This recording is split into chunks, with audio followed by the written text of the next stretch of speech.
bonjour et merci de rester avec nous. Le pouvoir et la place de l'image dans l'environnement.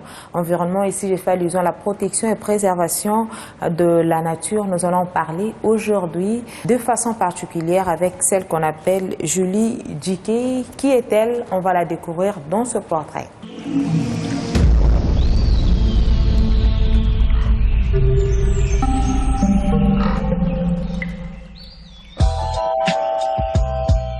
De son vrai nom Luvungu Kimpanga Julie, Djikey pour les milieux artistiques et les intimes, une artiste photographe, performeuse et graphiste de la nouvelle vague. Native de Kinshasa en République démocratique du Congo, elle y vit et y travaille en tout temps et en tout lieu. L'expression de traversées, des trajectoires, des dépassements de frontières, des limites tant géographiques qu'esthétiques ou encore artistiques et plastiques. Très impliquée dans une approche des renouvellements systématiques des pensifs de l'art, contemporain congolais, elle est graduée de l'Académie de Beaux-Arts de Kinshasa. L'artiste s'est passionné par l'expression plastique dans la photographie d'art et se consacre à l'immortalisation sur le cliché de temps fort. Nul ne pourra désormais être surpris de ces in situ de l'artiste Julie Djikey, car la proximité de ces événements artistiques entre en fin de compte dans sa ligne de toute sa pensée qui encadre la vision de son art. Des ruelles, des garages, bref, la ville de l'artiste fait office des scènes naturelles à l'esprit très situationniste. L'essentiel de sa création artistique tourne autour des problèmes liés à la femme, à la circulation, à l'urbanisation, aux questions de la modernité et à tout ce qui a trait à l'environnement. Le concept street art, pas si loin de la considération générale, est désormais incrusté d'un nouveau sens.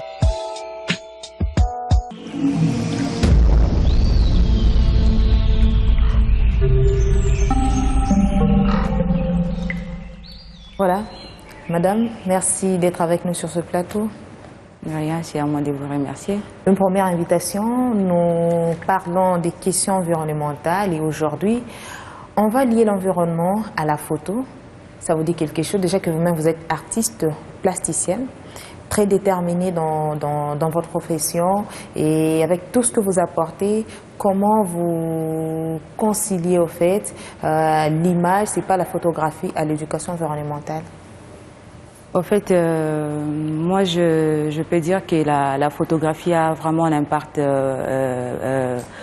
a beaucoup d'impact vis-à-vis de la population, parce que c'est une image. C'est des images quand on les présente. Des fois, on n'a pas besoin des discours, on n'a pas besoin beaucoup de paroles pour expliquer quelque chose. Les images parlent d'elles-mêmes. D'elles-mêmes, tu vois, par exemple, à cette exposition que j'ai faite, il y a des images qui traitent à plusieurs sujets. Il y a beaucoup de sujets qui traitent à l'environnement. Donc, ça touche directement les publics, raison pour laquelle, tu vois, la photographie a une place dans la société. Voilà, elle a une place dans la société. Nous allons d'abord parler de votre exposition, Lei Ujat. Ici, vous nous dites in situ. Pourquoi ces dénominations? En fait, in situ, c'est pas in situ comme en général comme d'autres personnes les considèrent.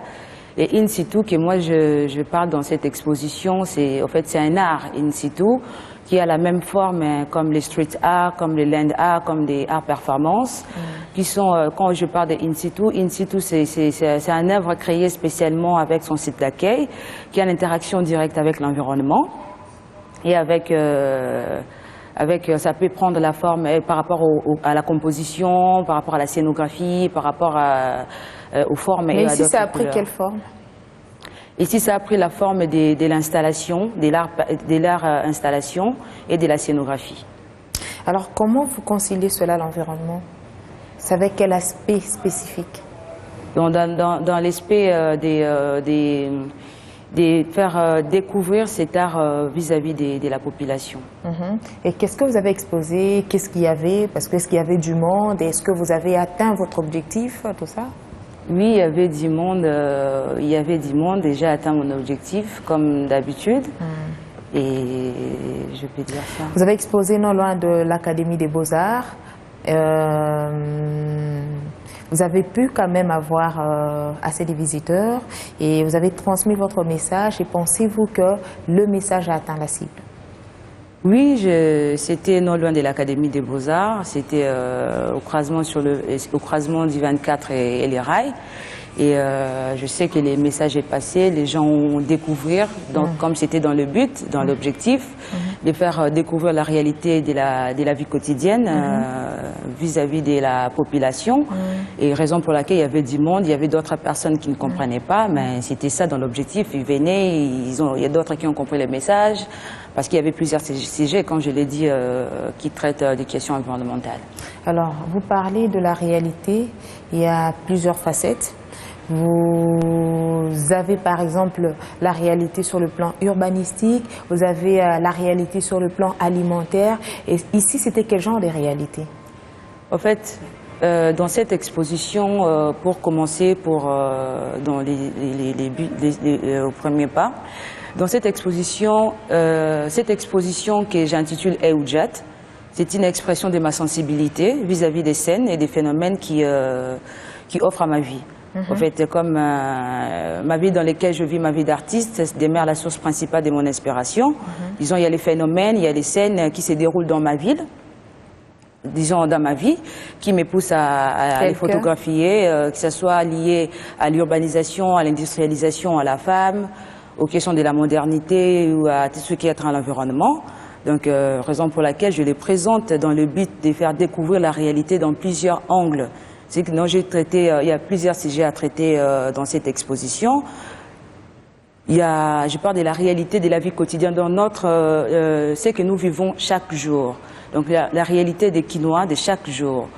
Si on voit les images, disons toutes les photos qui sont exposées, il y a les photos des Maléwa, il y a les photos des Matanga, et les photos, donc dans plusieurs angles, j'ai présenté cette réalité. Il y en a plusieurs, mais dans les zooms que je fais dans toutes les images que j'ai exposées, j'ai pris ce qui je devais exposer, je l'ai exposé.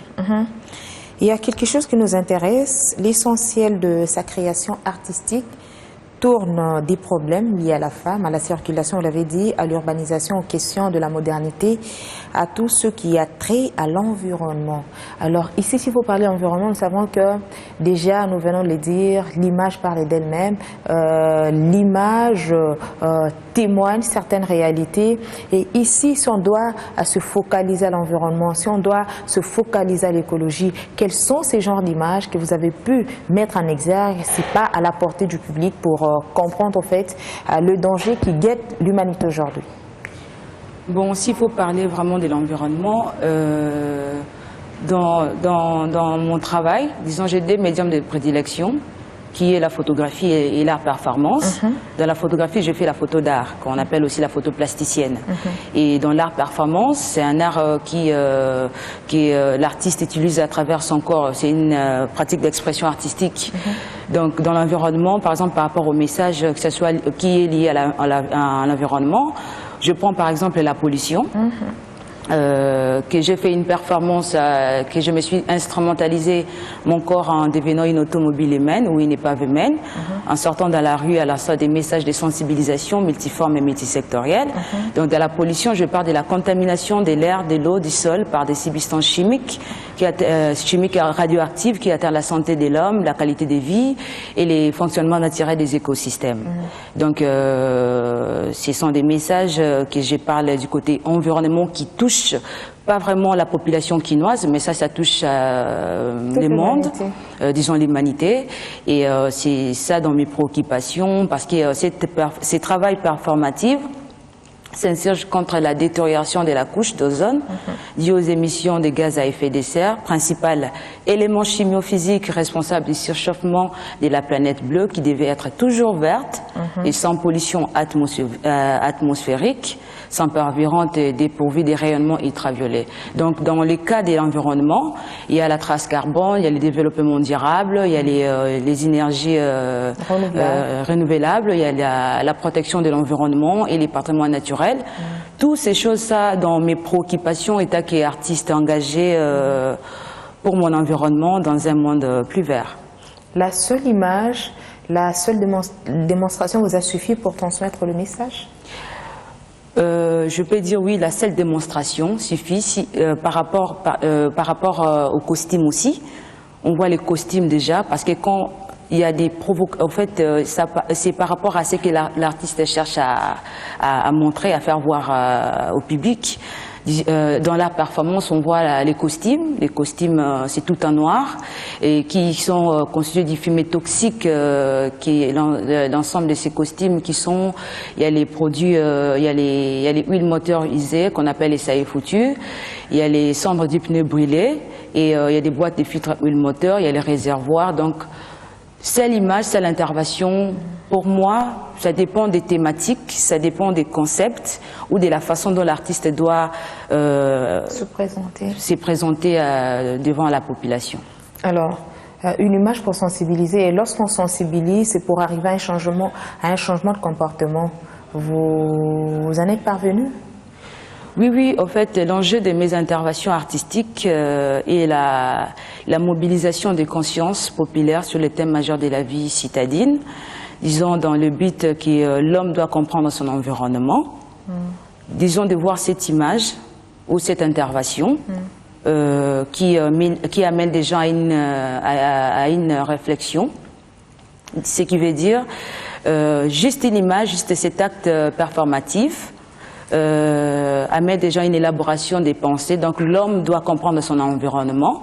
De voir cette image, il n'a pas besoin de voir plusieurs images pour comprendre son environnement ou voir ceux qui sont autour de lui. Donc on n'a pas besoin qu'on nous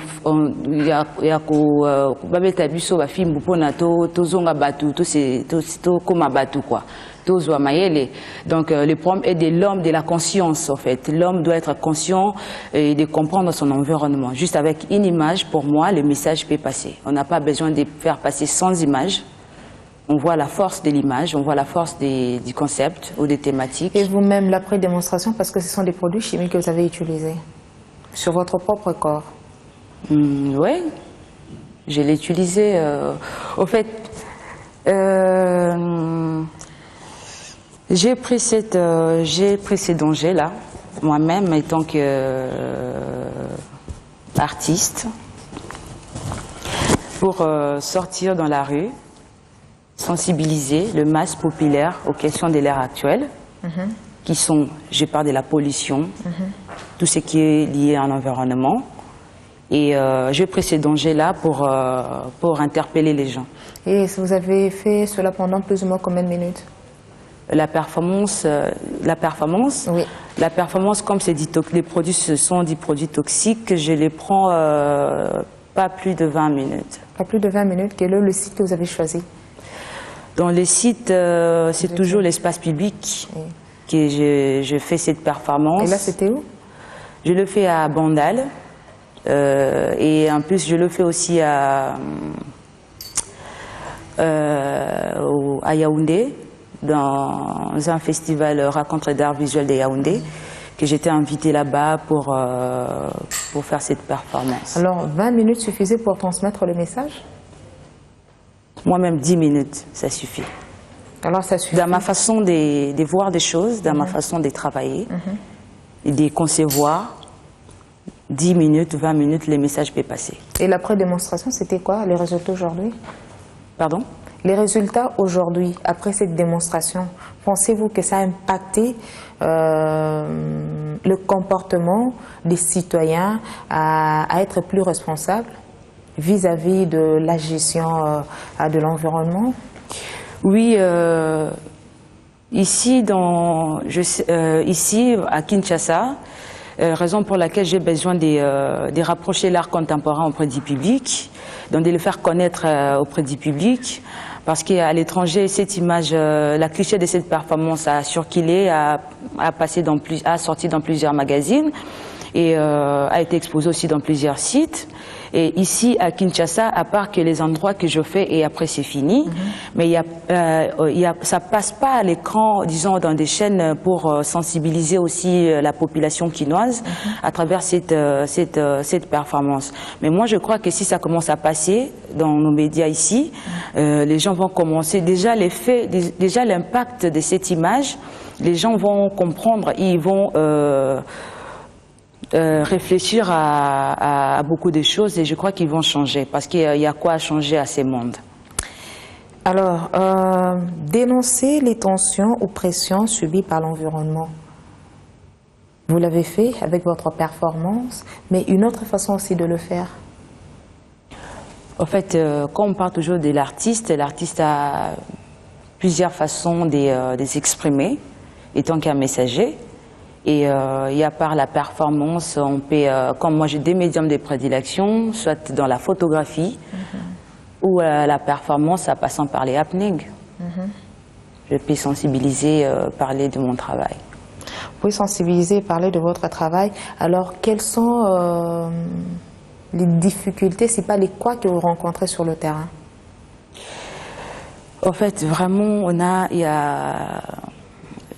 c'est vraiment difficile. C'est les chemins c'est choix. Déjà pour concevoir les projets artistiques, ça demande beaucoup de soutien, disons des moyens financiers, que nous, les autres là, qu'on n'en a pas, mais on se bat toujours. Étant que nous sommes passionnés de ça et étant que nous sommes vraiment désengagés, il y a beaucoup de difficultés. Par exemple, moi étant que photographe, déjà pour aller photographier d'autres endroits, tu vois, il faut des autorisations. Même tu as des papiers, des autorisations, toujours il y a des problèmes. Il y a des gens qui viennent toujours à te compliquer, même si tu montres les papiers. Tout ça, ça fait partie des difficultés qu'on raconte. Des fois, tu racontes d'autres personnes qui peuvent t'embrayer, te demander l'argent, t'amener dans des soucis, en même temps que tu as des papiers. En même temps, pour un art performance, disons, si je vais parler maintenant de l'art performance, c'est un acte spectaculaire que l'artiste cherche à s'exprimer. L'art performance, ça s'est fait dans la rue, dans le but, en fait, on ne demande pas l'autorisation, que ce soit dans l'hôtel des villes, que ce soit dans la mairie. Mais au moins pour votre sécurité, par rapport au contexte dans lequel vous évoluez, donc vous vous réveillez un certain matin, vous dites non, aujourd'hui je dois faire l'art performance et vous vous mettez n'importe comment et vous partez n'importe où. Déjà là, vous nous avez dit que vous étiez déguisé, vous avez utilisé beaucoup de produits chimiques qui pouvaient facilement aussi vous créer des ennuis, par exemple vis-à-vis des enfants, soit vis-à-vis de certaines personnes qui ne pouvaient pas comprendre le message ou qui n'étaient pas préparées à vous voir comme ça. Ne pensez-vous pas que déjà pour votre sécurité, ça pouvait aussi tourner au vinaigre?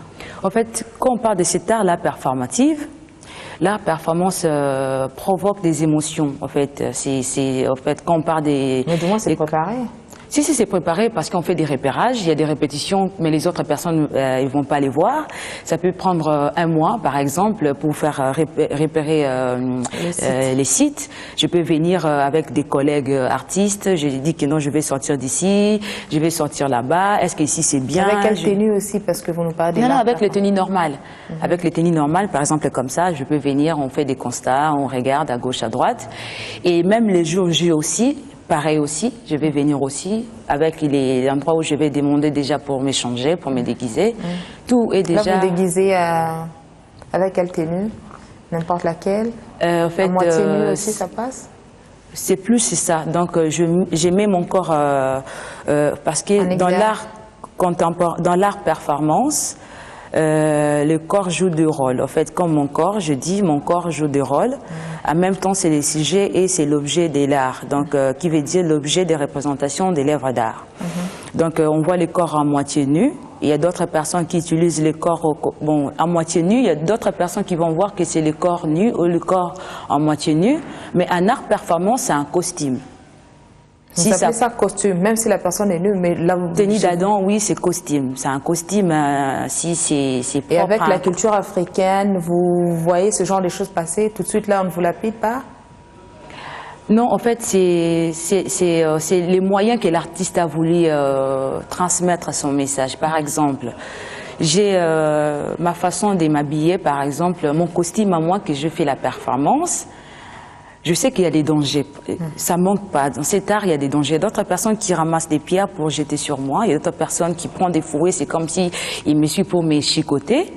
Mais après avoir s'approché, voir l'impact, déjà voir l'image ou le costume, Tu vois, il y a la conscience, la personne directement, il a la conscience que ça c'est autre chose, ça c'est pas ce qu'il pensait. Par exemple, voir une personne tout en noir. Quand vous l'avez fait par exemple avec la pollution, comment c'était? Expliquez-nous un peu cette expérience. Bon, avec la pollution, avec d'autres pays d'Afrique aussi que j'ai parcouru, tu vois, il y a des gens, c'est pareil, tu vois, en fait, c'est par rapport aux émotions, parce que l'art tente toujours à provoquer les émotions chez ceux qui les regardent. En fait, dans le but aussi que je fais les projets, et c'est dans le but d'avoir cette capacité de provoquer les émotions devant la population, disons un impact, de créer une interaction directe avec la population.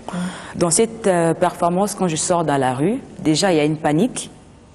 Il y a des gens qui laissent ce qu'ils font pour me suivre. Il y a tout le monde qui me suivent. Et là, vous transmettez au moins un message aussi Non, quand là, je fais ça, je ne parlais pas. J'ai les images, si je peux montrer une image qui est sortie. C'est un portrait de l'art performance qui est sorti dans les National Geographic Magazine. Ça. Et j'intitule ça Ozonisation. Ça, c'est la cliché a sorti dans plusieurs magazines. Ça a sorti à New York, cette magazine, à National Geographic Magazine.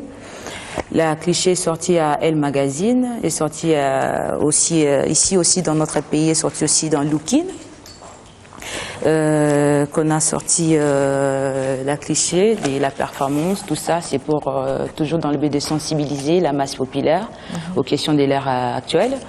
Et la cliché aussi est sortie dans les Beaux-Arts Magazine. Donc l'image est sortie dans plusieurs magazines. Et je vais profiter aussi pour parler d'autres magazines ici à Kinshasa qui utilisent, parce que ça c'est la cliché de la performance, ça c'est une création artistique. On dit l'artiste n'est pas fou, mais ce qu'il fait, bien sûr que ça contient un peu de la folie, mais ça ne veut pas dire que non, d'interpréter la création artistique de l'artiste en disant autre chose ou en modifiant des textes ou autre chose par rapport à ce que l'artiste a voulu transmettre. Mais nous allons y en arriver. J'allais encore poser une question. Vous dites que lorsque vous faites l'art performance, vous ne parlez pas. Alors, qui interprète ce que vous faites pour faire comprendre au public? Il n'y a personne qui interprète. On a parlé de l'image. Dans cet art performance, des fois, quand je pose, en fait, mon corps joue plusieurs rôles. En même temps, c'est le sujet, l'objet. Ça devient une sculpture vivante. Ça devient un corps exhibé, une toile. Par exemple, on prend les cas de la sculpture vivante. Là, je pose, je ne parle pas. Il y a toute une foule qui vient m'entourer. Tu vois, là maintenant, la population sont devant une œuvre d'art. Parce que devant une œuvre d'art, il y a une observation. D'abord. Et il y a l'observation et il y a des émotions. En fait, on voit l'observateur laisse parler ses émotions face à une œuvre d'art. Tu vois, il y a les gens qui parlent. Ndoki, sorcier, et comme ça, ça c'est la honte.